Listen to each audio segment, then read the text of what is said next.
Around the Block with Cody Diesbourg and Brigitte Pellerin.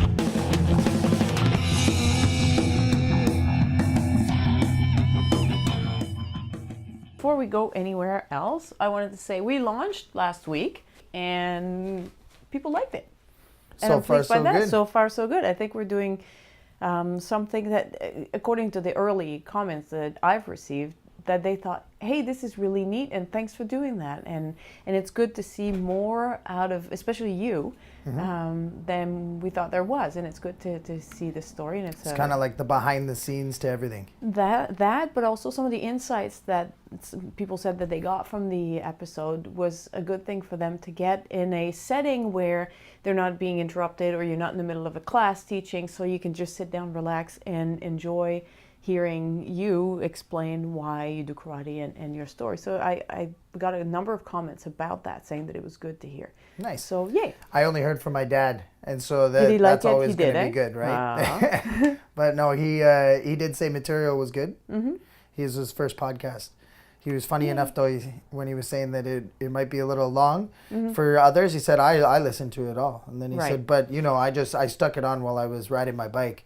And, I ride for about an hour anyway. So I was like, well, I think that's kind of how that works. I listen to podcasts like this that sometimes are well over 2 hours long, but I listen to that while I drive to my cottage. Yeah. And so that makes my drive a lot more fun. So anyway, on we move to something else for this week. So where did we leave off? We left off last time. We told your story, which was very interesting and fascinating. Well, thanks. Yeah, you're welcome. And now we have to... Tell the interesting and fascinating story about you. You started when you were a kid for bullying reasons. I started karate when I was 30 years old. Not at all for bullying reasons, because by that point, fortunately, I was out of that. I started it because the guy I married was already at that point a green belt, or orange or green belt, somewhere around there. And with Duvers, because unlike you, who've traveled all across the country with karate, taught at different schools all over the country, I've always been with the same school, with Duvers Martial Arts in Ottawa. And he was already there, had been there for about a year, and he just wouldn't shut up about it and telling me how great it was and how I had to try it and how it would be good for me. And how much you'd love it. And eventually in order to shut him up, I just had to try it. So that's the main reason why I started karate, was so that I could at least get him to shut up about it. If I tried it, didn't like it, then I'd be off the hook. If I tried it and liked it, then I'd be set. And I loved it. Good. Did you want to go in not liking it? Was it one of those, or was it a little bit? Yeah. So you were kind of biased as you're going in already. It really won you over. I was very biased, and I'll tell you why. Because I did not really like the idea. I was already fit.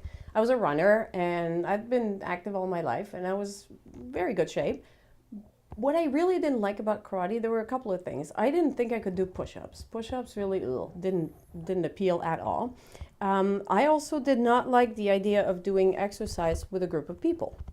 I'm a loner. I like having the freedom to be by myself. And I did not like, there's three things, did not like the idea of having a class schedule. That's another thing I like about running is you go whenever you want. You don't have to go because it's 6 o'clock and that's when class starts. Don't like being told what to do. I hate being told what to do. So that was what I really didn't want to like about it.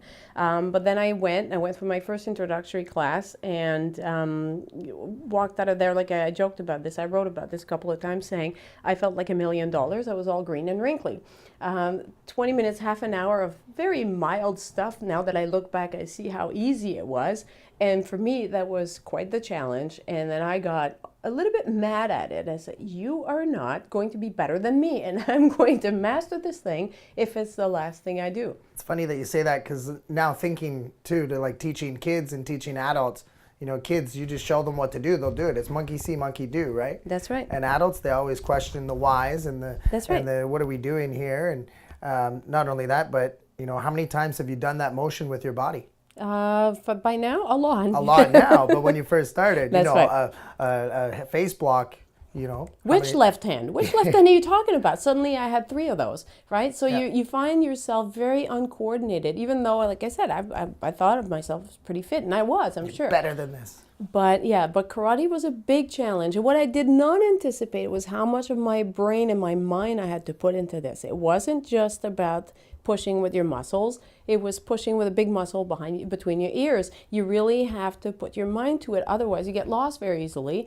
And that, to me, that was a surprise, and that's something I found very, very appealing about karate, is that it was a whole body experience, mind and spirit and body. The whole thing was involved. So that's what I liked very much about it. So as you can see, that was in 2001, so that's almost 16 years ago. And I never looked back. I never stopped. Not even when I had kids. Did you want to stop? Was there ever a time that you wanted to quit? Well, during the first black belt test, I had a few minutes. Well, I think that's, that's pretty standard for becoming a black belt. You know, you got to get over that wall. So it was quite the wall, and it hit me pretty hard. But I managed to get over it. Did not quit once. But no, in fact, I got to like it so much. It became so big a part of my life that there were a couple of times we had opportunities to move to Toronto or other places for work.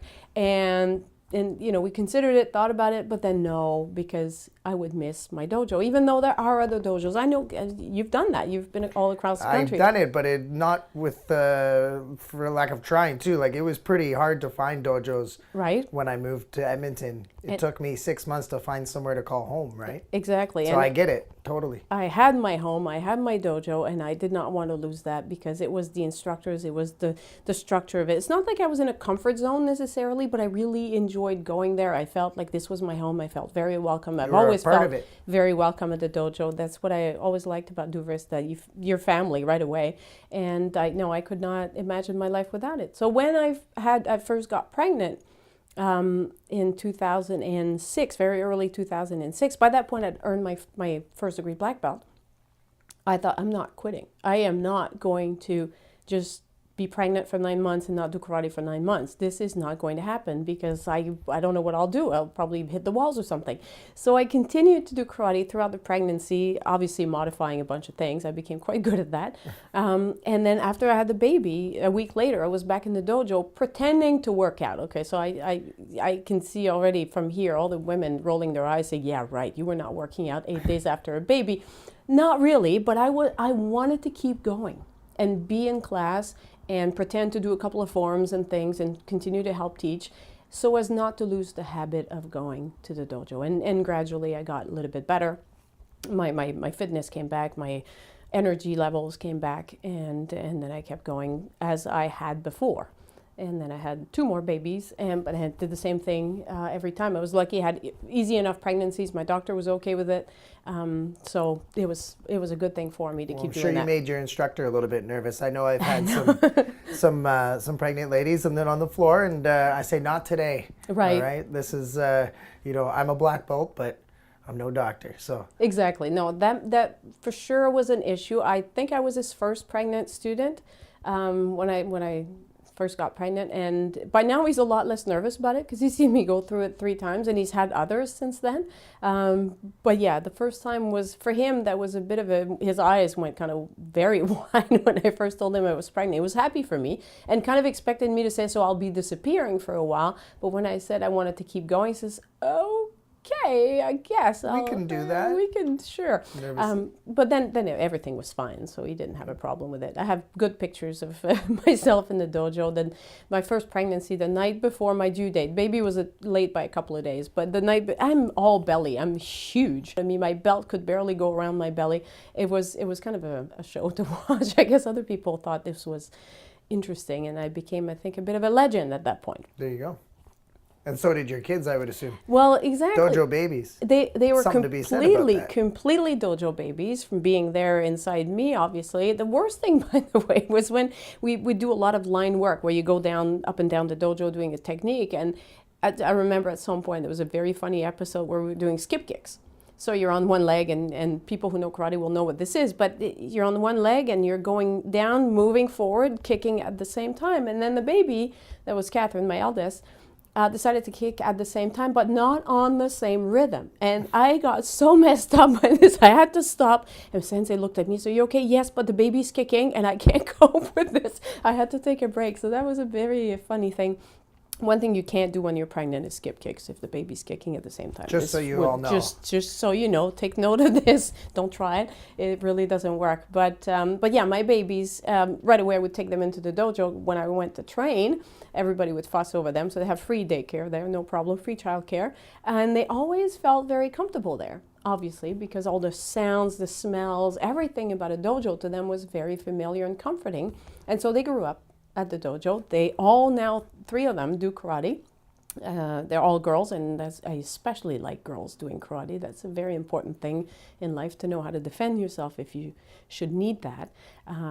But they all started at 4, and now the eldest this weekend is testing for a junior black belt. So you see, Coming karate around family. full circle. Exactly. So they're little legends in their own, I guess, at least in their own minds, but also they might become one-day champions. Who knows, right? This is how it started for you.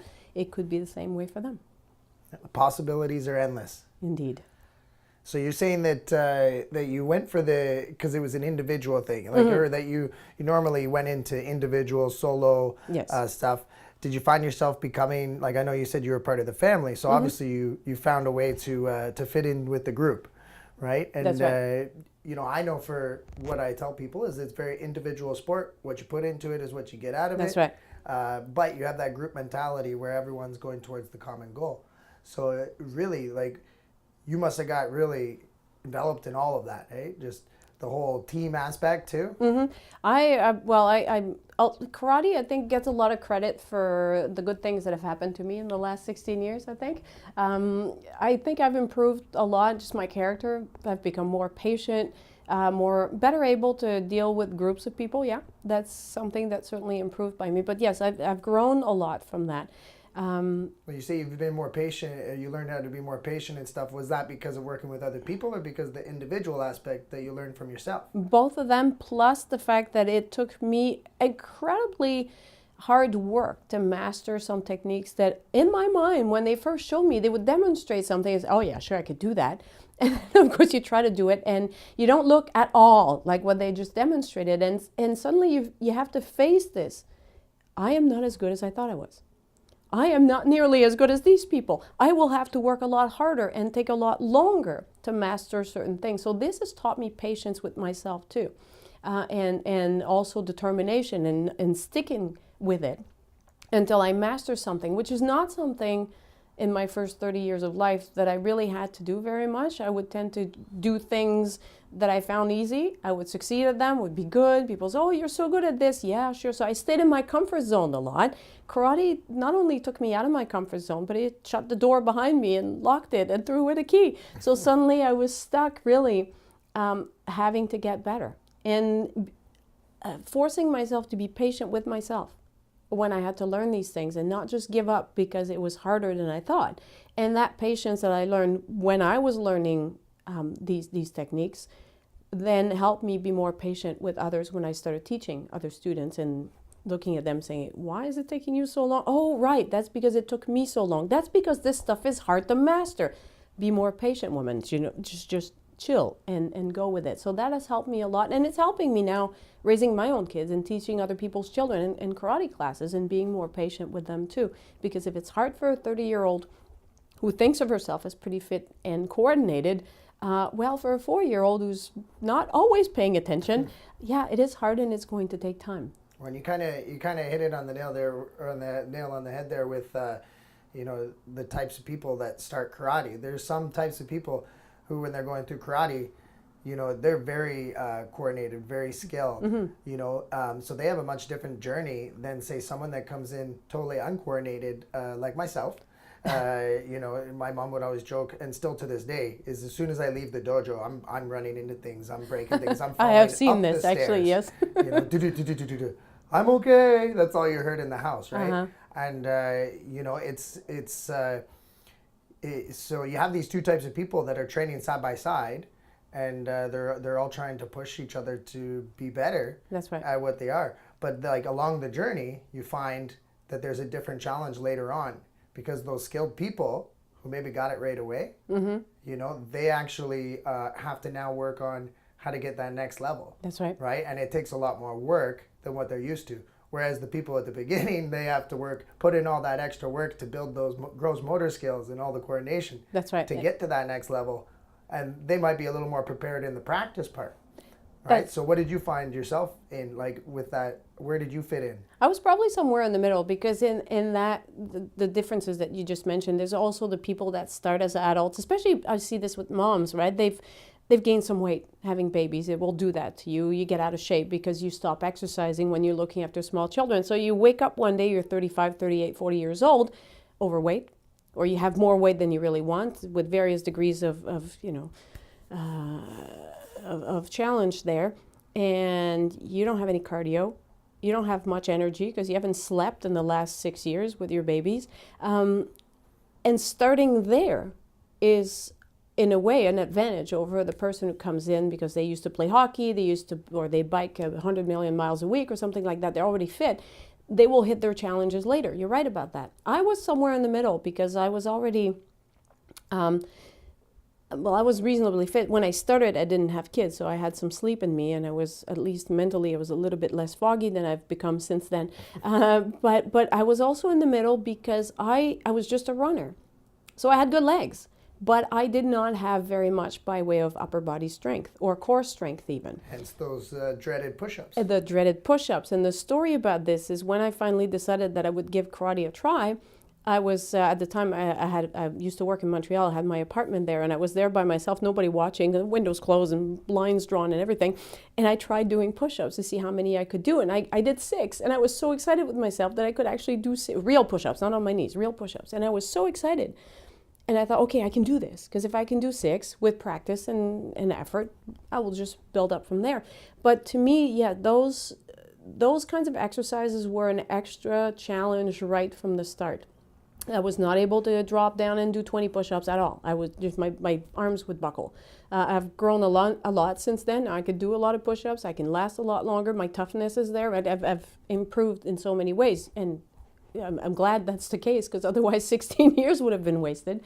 They were not wasted. I've gotten a lot stronger. But that to me, so that's why I'm saying I was a bit in the middle. I was not overweight. I was reasonably healthy, very healthy and reasonably fit, but without those muscles and that strength that I now have. So I was in the middle of that. Good challenges right from the start. There you go. Mm-hmm. So you were talking about getting into teaching and stuff. What made you want to teach in karate? Because I know, as we go through karate, we all teach a little bit as we go, but you've really kind of dove into it over the last few years here. And what's the reason? Well, I started teaching fairly early because I've always enjoyed sharing what I know with other people. That to me has always been, no matter what I do, this is something that I used to be in sales, and I would give all my tricks, my tips away to anybody who would ask, because to me, being a better salesperson was a good thing. Even if you were my competitor, I would share my secrets with anybody who would ask. Good, healthy competition is good for all. It's good for everyone. It makes everybody sharper and better.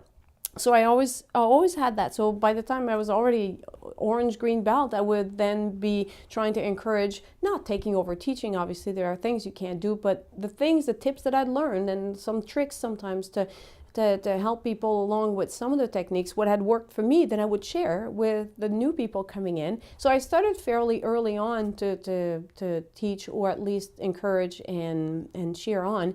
And so it just built up from there, from green, blue, and all the higher belts. And by the time I got to my black belt, yeah, I was ready to teach even on my own. I had some little groups that I would teach on my own.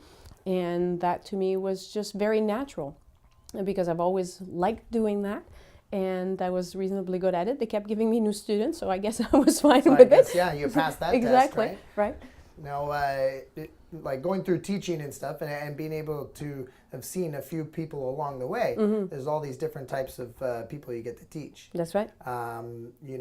Everyone, we try not to, we try to help everyone that we can, and but there's always the certain type of student that you like to teach. For myself, I love to teach the kids that need the focus, that that are a little bit more energetic than others, the space cadets of the group, right? Mainly also because I had a lot of energy as a kid. Right. You come from the same planet. I come from the same planet. Exactly. You guys right. know how to talk with the secret language.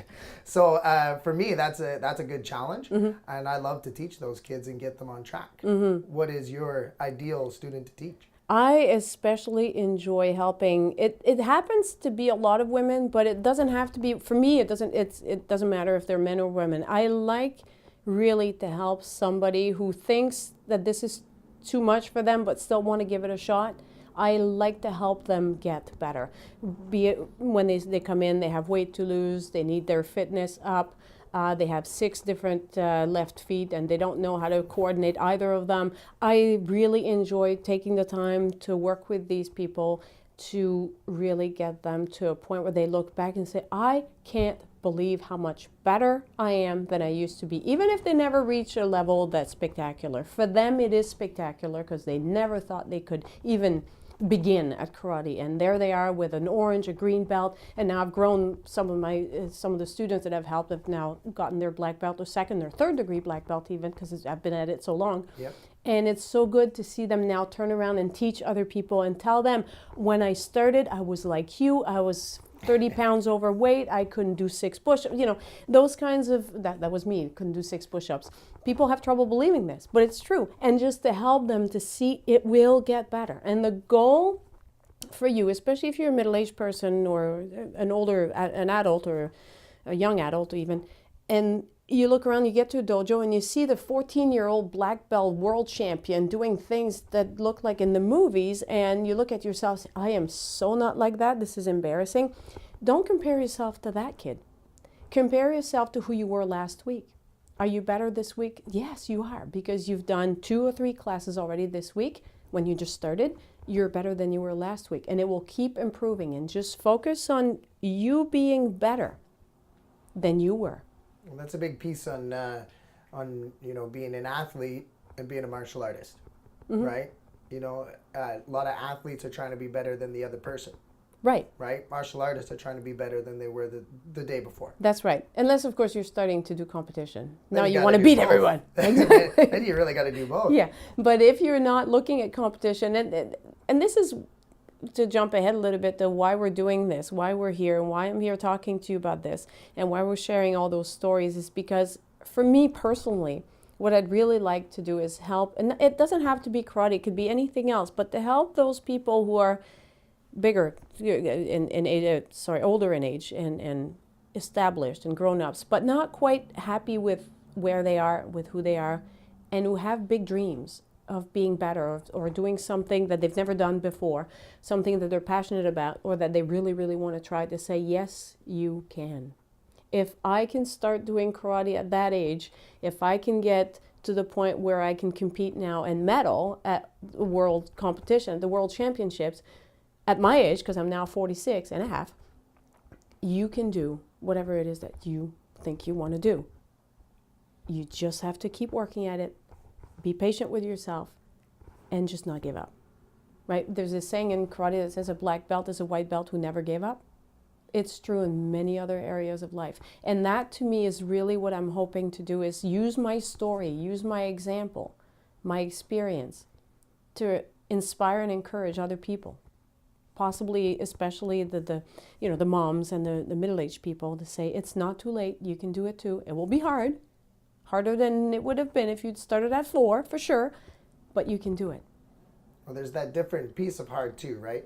Like you have people going for their black belt. They got a lot of adults that ask, like, Yes. oh man, what do I have to be prepared for? What do I have to, and I just kind of give them a smile and say, well, I can't give away all the secrets. That's right. It wouldn't be tough enough. But really, the end game is this, is that the adults are going to have a harder time physically first, and kids are going to have a hard time mentally. And, the kids will bounce back. They can run for days, right? They can do push-ups for days, but it's something that is going to be a mental growth to get to their black belt versus an adult that's going to have to push through that physical piece, which then, comes around to that mental game too.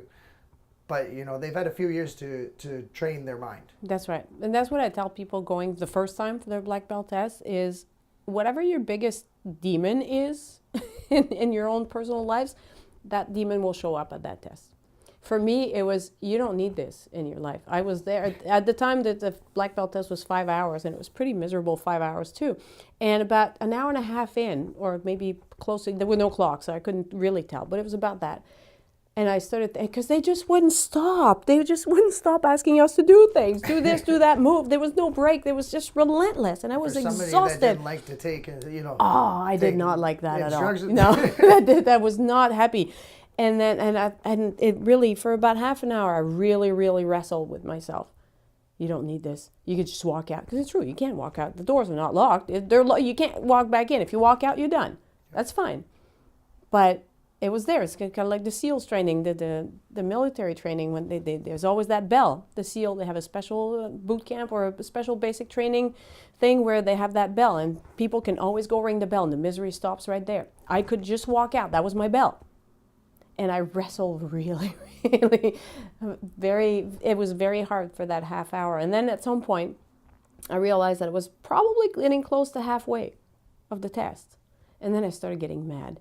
If they think they're going to make me do that again, I am not coming back for this next year. I am going to, and then I started swearing in my mind, inside, not outside. But I would have made a sailor blush. I went through, and I got very, very angry. And that, for me, that was what helped me. I got so angry that I just stuck with it the whole time.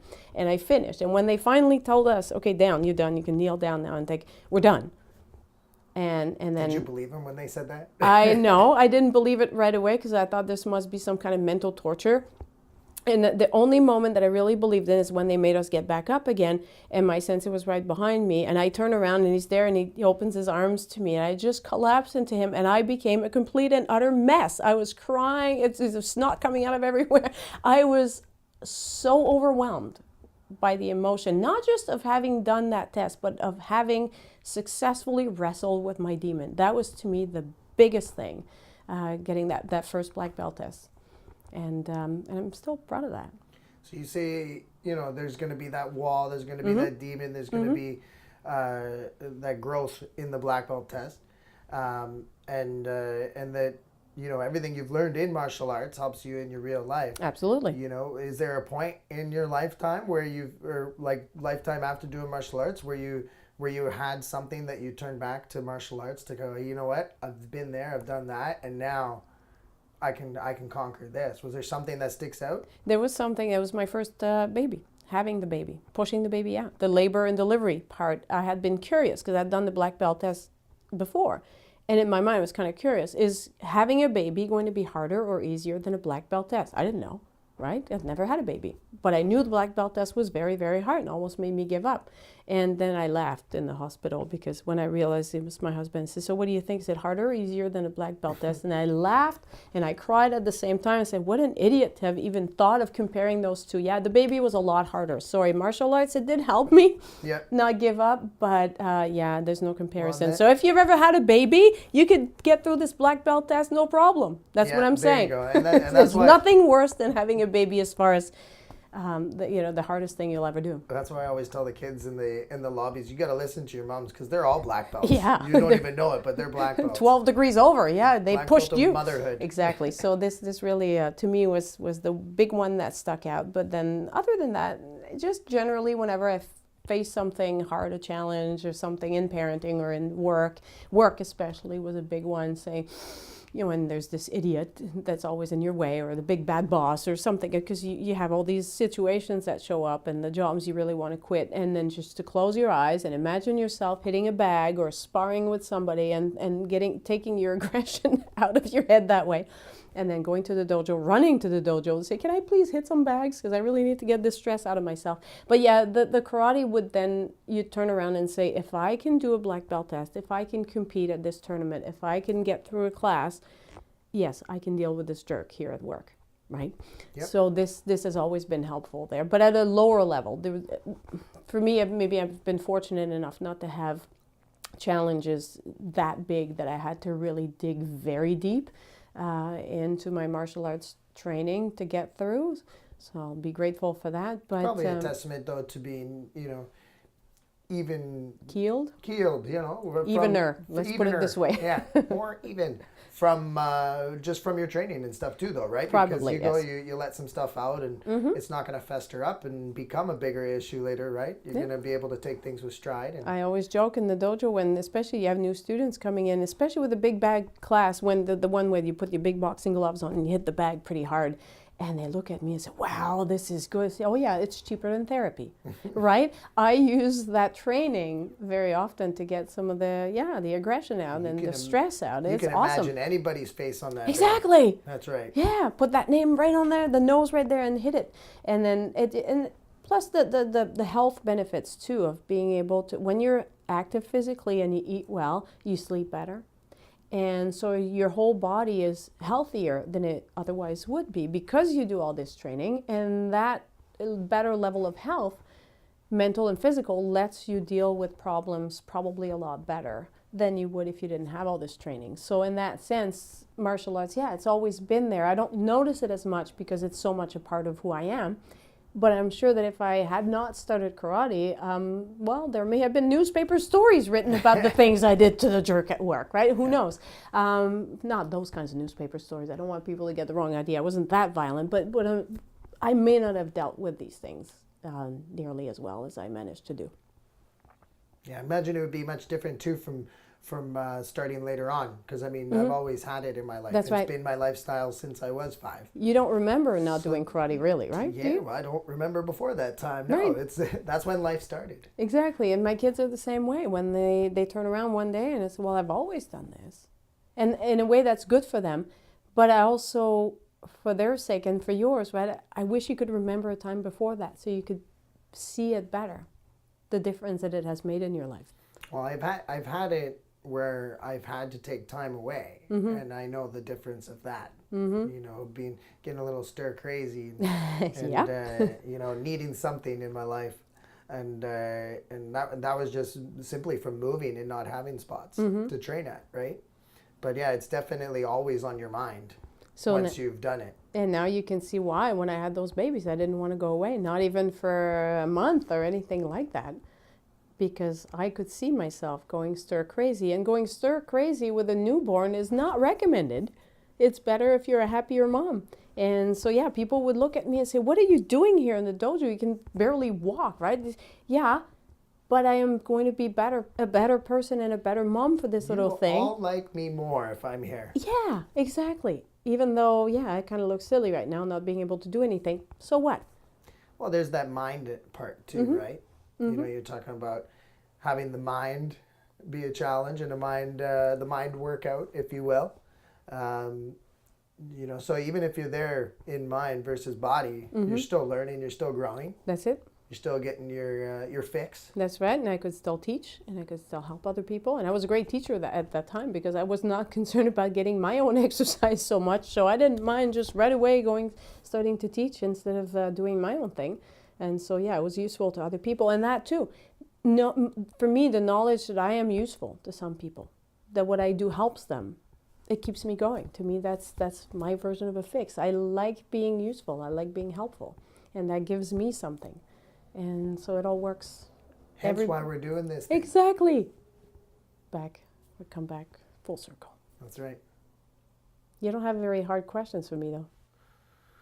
Well, what kind of questions am I supposed to ask? I don't know, the kind of difficult things that I don't know what to say to. You're just too easy on me. Oh, I'm just learning. Mm-hmm. I'd try it. I just don't. Yeah, I don't know.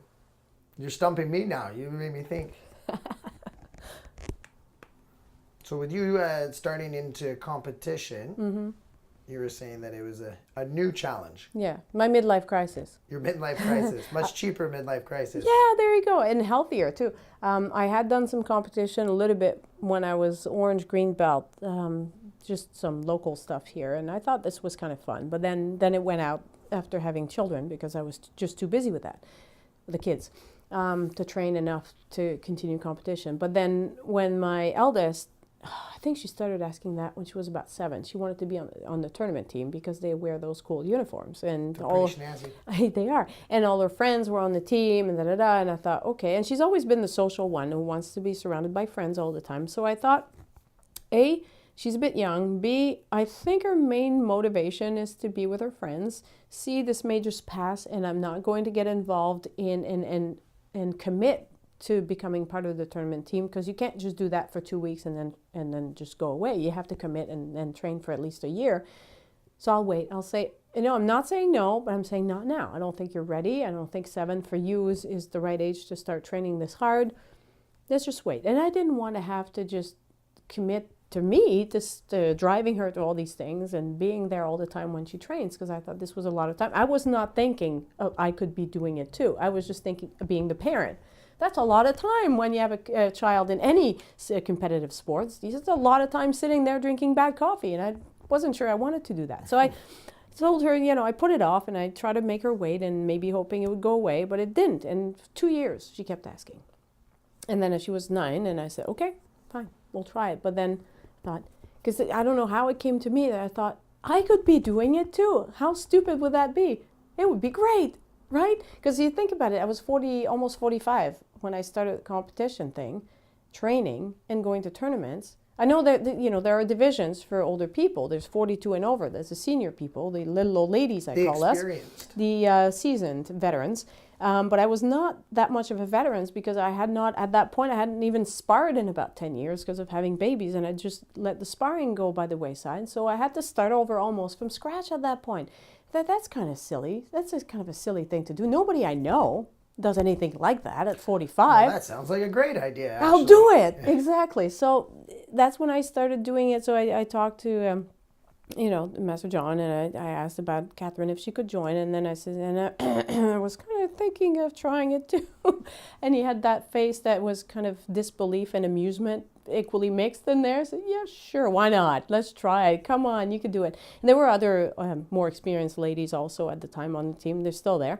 And so it gave them someone else to train with. And so I went in thinking, even if I don't win anything at tournaments, I don't care. I'm just doing this to get better at it. But then I started by not winning very much, but then eventually I started placing. Oh, look, a bronze medal. Oh, look, a silver medal. And then eventually I started winning things.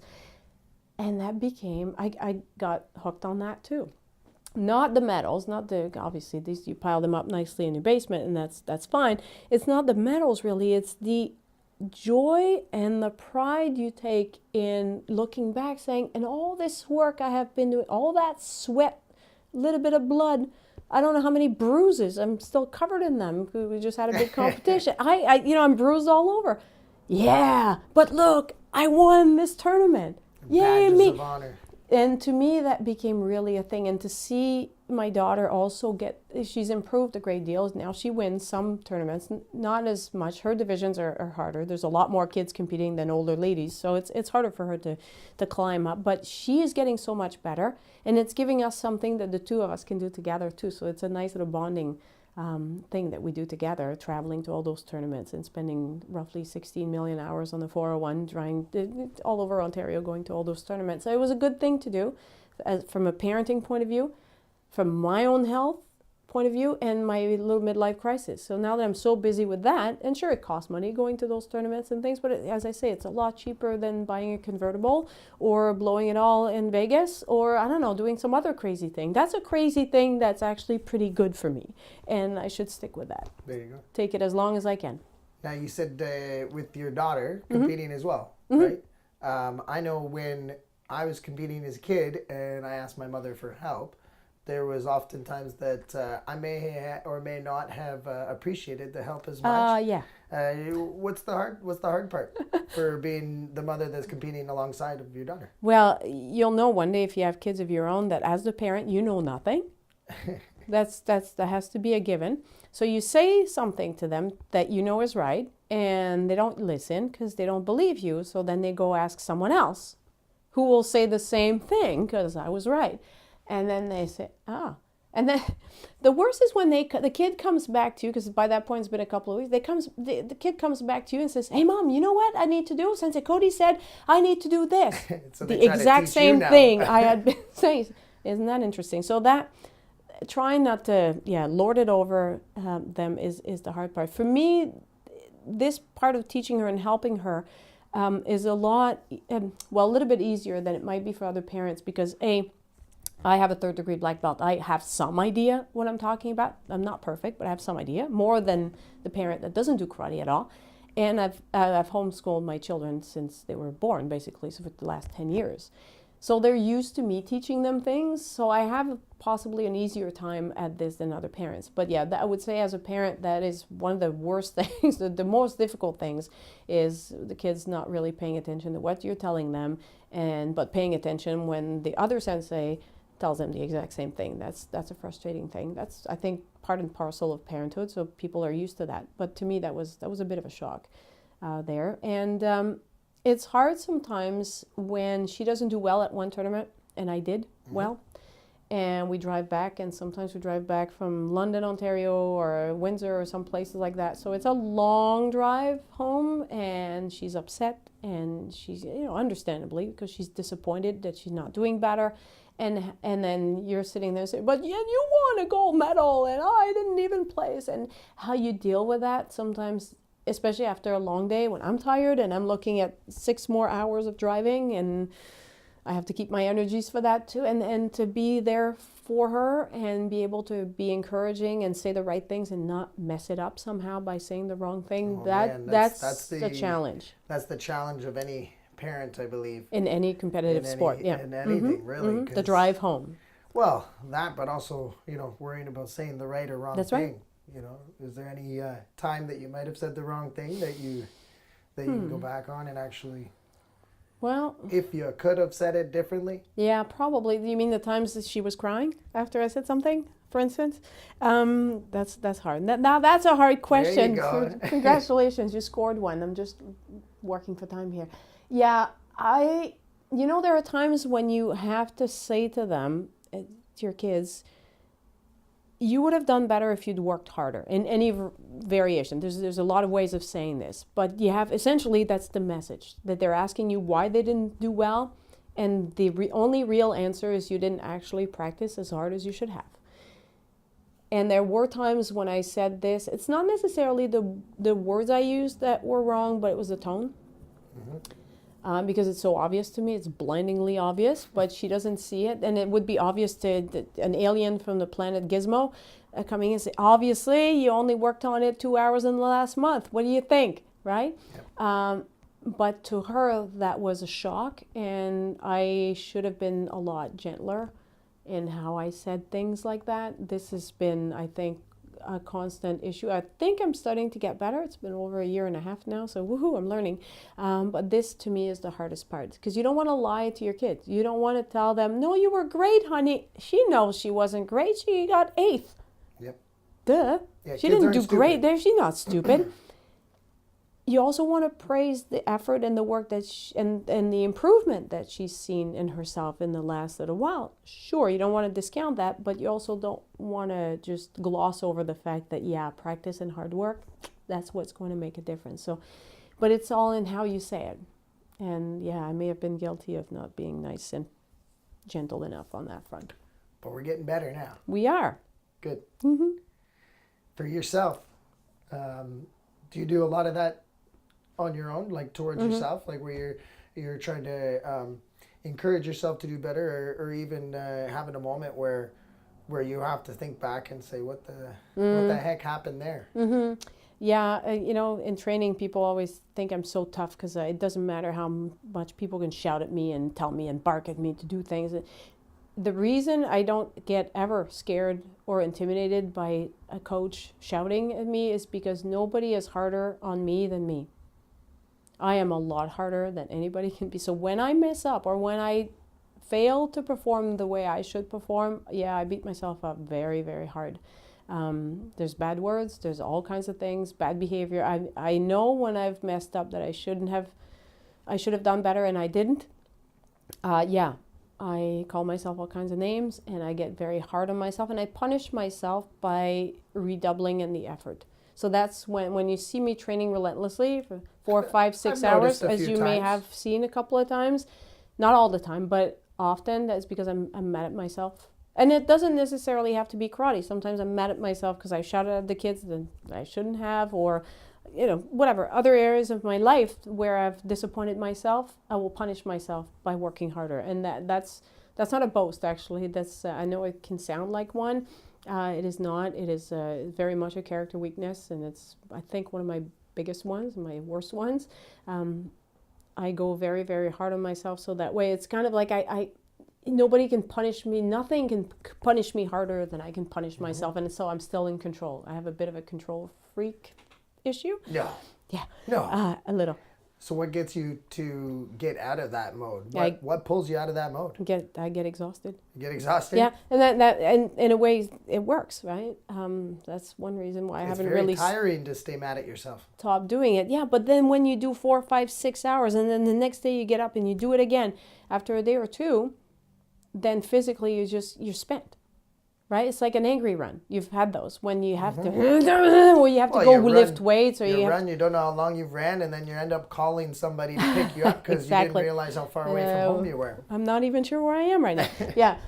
You have those moments sometimes when you just have to go and just get it out of your system. To me, then it gets out of my system. And then I feel better. I have a glass of wine, go to bed, cry a little bit sometimes, and then it's over. Yeah, you're ready to take the next step That's of healing after that. That's right. And then be mending more. the issues, mending the things that might have came about before, right? And then for me, then the issue becomes finding a way to have a plan to improve in a more calm and rational manner, to look back to say, I think I've identified why I failed. I think I need to do this. I think I know what I need to do. And here's my plan for trying to do that. Yeah, it's funny that like what we're talking about right now is that from what I can understand is that you fixate on something until you can't fixate on it anymore. Mm-hmm. Whereas for me, I try really hard not to think about anything. I What? go the opposite. You go party or something? No. But my mind definitely, I'm very good at compartmentalizing. So it will go in that little box and I'll tuck it away, and people are like, well, you're not thinking about, and I'm like, nothing. There's nothing going on in here. But eventually, it comes back around, and there's that time, that time for it to settle in my mind. Yeah. And I feel like that's very similar, just on the opposite ends, right? There's I've that heard of time this, to settle, and then we can work. Compartmentalizing is I gather, a really useful skill. I wish I had it. I don't. It's one of my my strongest.